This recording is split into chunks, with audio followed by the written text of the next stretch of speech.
Сургуулаа төгсчүүл гоё их та. За самбар мэд сургууль сонирхож байна уу? Дөнгөж сая 50 дэрчээл дахиад гэрээ санаад эхлэх юм аа. Семестр хизээ дуусах юм болоо. Хурдан гэртээ ажилласан. Энд ерөөсөө юу ч санаад шаардлагагүй шин маань сургууль хүрээд заяа. Гоё төгсөлтийн хугацаа өмсөөл. Сургуулаа төгсөөл. Гоё төгсөлтийн 6 авахлаа.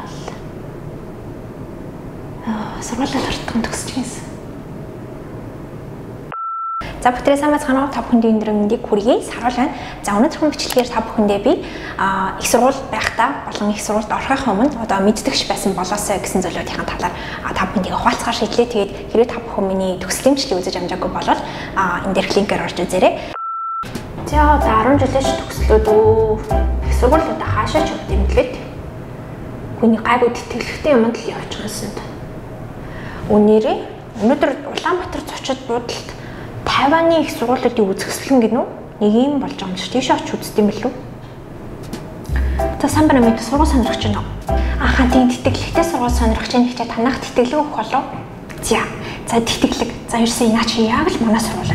За манай сургууль ихний жилийн сургуулийн төлбөр Spain байр мөнгөс хоол мөнгөс бүгд санаасаа. Тийм учраас мен ерөөсөө юм ч санаа зовх шаардлагагүй заяа. За тийм учраас манай сургуульд ерөөхдөө сар болгоны одоо гарт ирэх мөнгө чинь өгч чинь, за сургуулийн төлбөрийг чинь цаанаас нь төлчин, за байрны мөнгө чинь цаанаас нь бас төлчин, стипендий чинь өгч чинь. Тийм учраас мен ерөөсөө юм ч санаа зовх шаардлагагүй ерөөсөө манай сургууль хүрээд заяа. Хөөх тийм үү ямар гоё юм бэ? Танай сургууль руу явчих юмсан. За эхнийх нь гэх юм бол би тэтгэлэг гэвэл шууд явчих гээд байсан. Тэгээд одоо тэр газраас ингээд тэндээс тийм тэтгэлэг зарлаглаа гингүүт нь би баг сургуулийн судлаагүй юм байж ажилгүй баг тийшээ чи явчих гэлтэй нэг тиймэрхүү бодолтой байдаг байсан. Тэгээд яг сургууль орсны дараа нэг мэдэрсэн зүйл маань юу вэ гэхэлэр хизээч одоо сайн сургууль ч юм уу эсвэл ранг өндөртэй сургууль одоо ямар ч хичээл зүтгэл гаргаагүй оюутанд одоо шууд ингээд бэлэн бод амдны хийж байгаа юм шиг шууд тэгж тэтгэлэг олгохгүй юм байна гэдгийг бол ойлгож авсан. Тэгээд би 10 жил байхдаа бас Тайваны их сургуулиудын үзэсгэлэн центр гэдэг очиж үздэг байсан.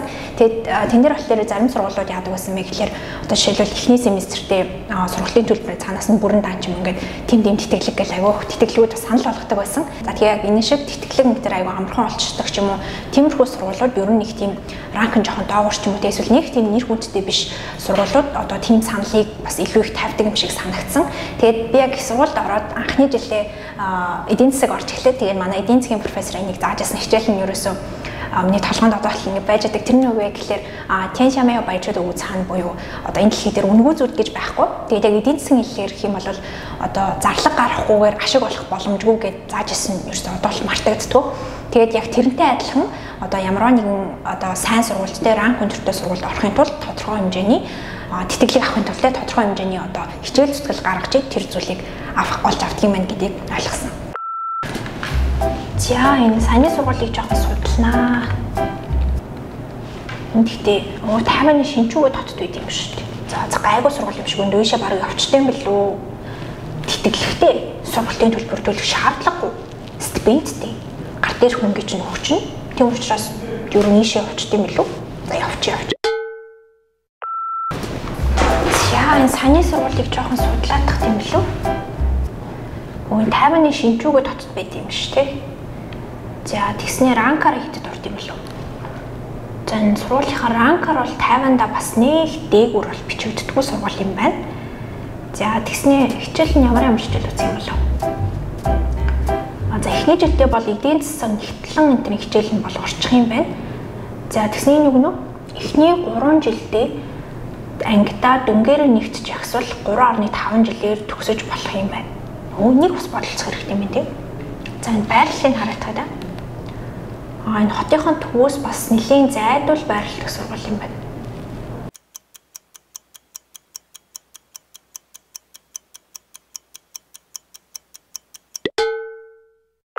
За дараачих нь гэх юм бол би их сургууль орохоос өмнө сургуулаа нэг тийм сайн судлаагүй байсан юм шиг санагддаг. Тэгээ зүгээр л одоо өнгөцхөн за Тайваны тэр хотод байт юм байна. Тэгээ Тайванда ранкаараа тэтэрд юм байна гэл нэг өнгөцхөн мэддэг байсан. Тэгээ тийм учраас их сургуульд орохоос өмнө сургуулаа аягүй сайн судлах хэрэгтэй. За жишээлбэл сургууль чинь хотын төвд байрлах юм байна уу эсвэл хотоос зайдуу байрлах юм байна уу? За 4 жилдээ одоо ямар хичээл үсэх юм бэ? Тэр хичээлүүдэд одоо чи сонирхолтой байна уугүй гэж гэдэг юм уу?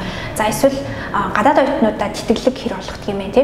Одоо их сургуульд орохоос өмнө тэтгэлэг авч орч чадаагүй болвол орсныхон дараа магадгүй надад ямар тэтгэлэг авах боломж байна ч гэдэг юм уу. За эсвэл одоо чиний судалж байгаа сургуулиас бүр илүү сайн ч юм уу эсвэл бүр илүү ранк өндөртэй сургууль байна уу? За тэр сургуульчид энэ сурах одоо мэрэгчлэн байна уу ч гэдэг юм уу. Тэр бүх зүйлүүдийг ингээд интернетээс сайн судлах нь маш чухал юм байна гэдгийг ойлгосон.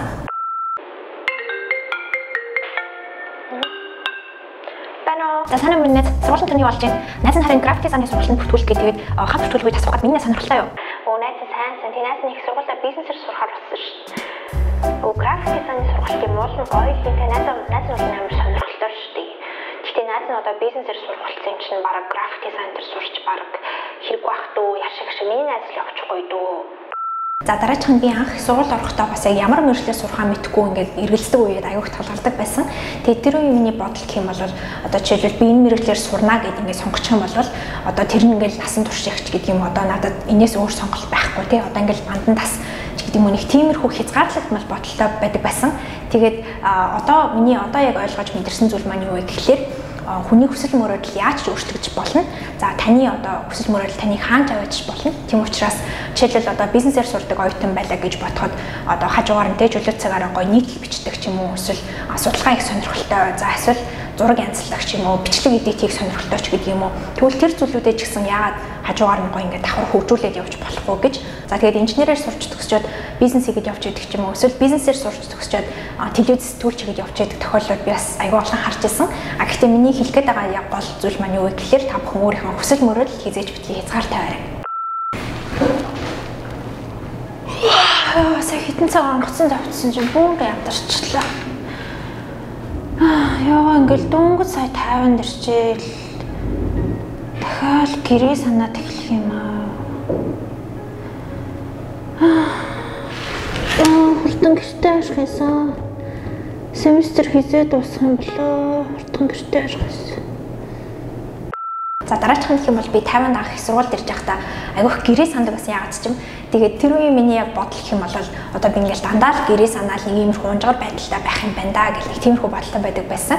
Тэгээд одоо жишээлбэл өвөл зүүнний амралт ингээд төхөд ирэхлээр би бараг 5 дахь шалгалтаа өгчөөд 5 дахь нь орой шууд нисээд Монгол руу очдог ч юм уу. За эсвэл яг шинэ семестр эхлээд нэгтгэд яг хичээл одоо орж эхэлдэг байлаа гэж бодоход бүтэн сайных нь оройн 50-нд ирдэг ч юм уу те нэг тиймэрхүү байдалтай байдаг байсан. Тэгээд яг сүүлд яг ойлгосон зүйл маань юу вэ гэхээр гэрээ санах асуудал маань зүгээр л одоо төр зүрийн асуудал юм байна. Харин ч одоо гэрээсээ хол байгаа тэр хугацааг ашиглаад илүү олон зүйлийг сурч аваад те илүү олон шинэ хүмүүстэй танилцаад за олон шинэ зүйлүүдийг туршиж үзэх ч юм уу тийм харин ч гоё том боломж юм байна гэдгийг бол ойлгож авсан. Сургуулийн ард тунд төгсчихсэн. Сургуулаа төгсчүүл гоё их та. Гоё төгсөлтийн буцаан өмсөөл. Сургуулаа төгсөөл. Гоё төгсөлтийн 6 авахлаа. Сургуулаа хартхан төгсчихсэн. За дараачих нь гэх юм бол би эрт төгсгийг аягүй хүсдэг байсан. Тэгээд миний бодлоор заавал эрт төгсгөөч ч юм уу, заавал ингээд эрт том хүн болох гээд ингээд нэг яарад байх хэрэг байхгүй юм шиг санагдсан. За тэгвэл мэдээж одоо би төгснөхийн дараа шууд ингээд өргөжлүүлээд мастраа сурна ч гэдэг юм уу тиймэрхүү төлөвлөгөөтэй байх юм бол мэдээж буруутгаад байх зүйл байхгүй. Гэхдээ бид нар одоо тэртээ тэргүй том болцгоон те тэртээ тэргүй одоо гэр бүлчүүд юм ажил төрөлгээ санаа тавих зүйлүүд гарч ирнэ. Харин тийм учраас яг их сургууль байх хугацаанд одоо тэр он жилүүд аян гоё enjoy хийх нь чухал юм байна гэдгийг ойлгосон.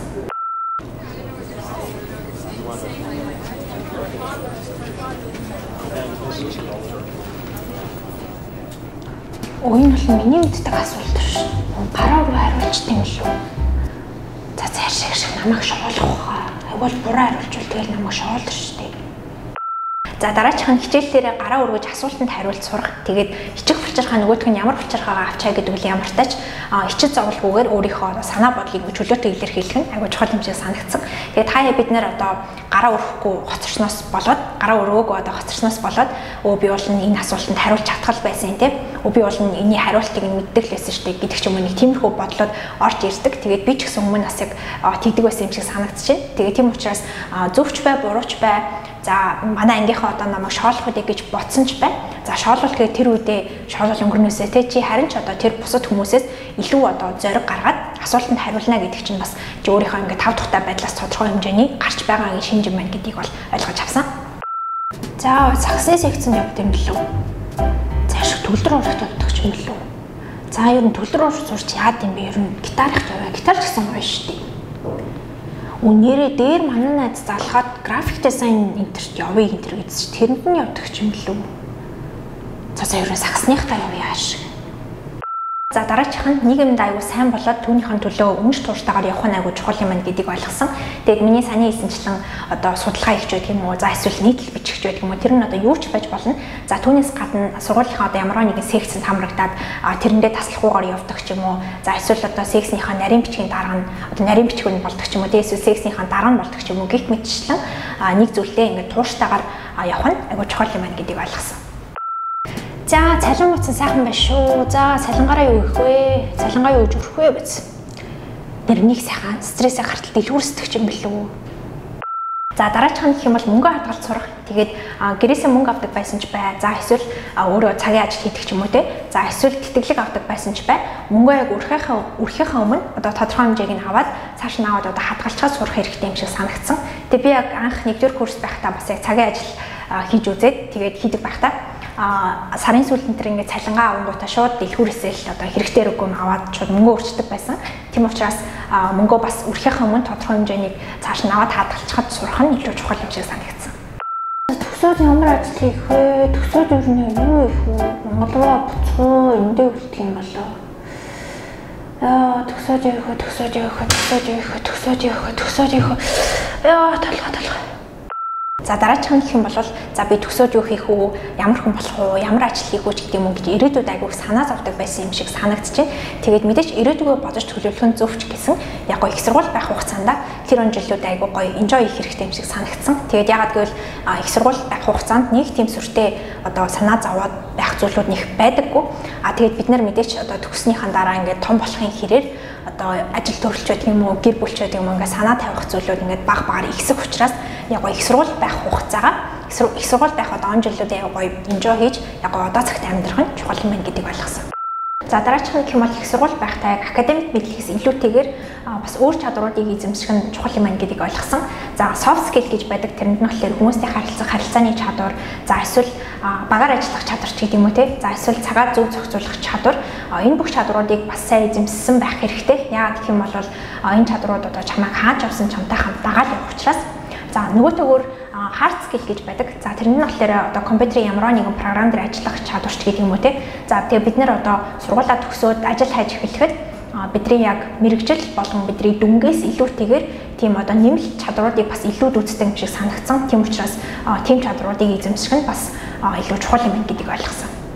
За ингээд миний өнөөдрийн бичлэгтэй хамтаасан та бүхэнд маш их баярлалаа. Тэгээд бүгдээрээ дараагийн бичлэгээр уулзцгаая. Тэгээд хэрвээ та бүхэн subscribe дараагүй бол миний YouTube сувг subscribe дарж миний дараагийн бичлэгүүдтэй хамт байгаарай. Тэгээд бүгдээрээ дараагийн бичлэгээр уулзцгаая. Баярлалаа.